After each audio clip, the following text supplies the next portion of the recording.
And this might be a first video showing state wildlife officials seizing 100 prairie dogs from a home in Castle Rock. Now, the rodents rescued from a controversial mall development nearby, and they were supposed to be relocated. Well, instead, they were being cared for in a woman's garage. 7 News reporter Jacqueline Allen found out now the animal's future uncertain. Jacqueline? That's right, Ann. You know, hundreds of prairie dogs have already been exterminated using poison here at this controversial Castle Rock development. It's right next to the Castle Rock outlet malls there. But a relocation company had permission to capture more than 100 of them and move them to New Mexico. But that plan fell apart fast. This cell phone video from a Castle Rock home, it was very emotional, shows state wildlife officials carrying off dozens of prairie dogs in plastic containers. Malia Reeves was there when the animals were seized from her friend's garage. That was the silver lining in the whole thing, was that these animals were going to get a home, and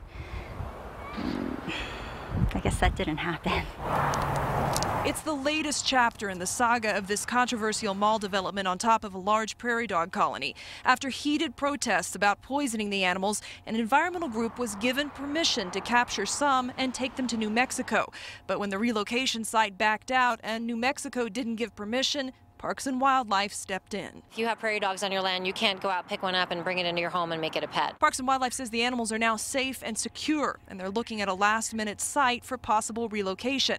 If it doesn't work, these animals would be euthanized, and they would be used as food for black-footed ferrets so that they could get used to the taste of prairie dog meat, which is their natural prey.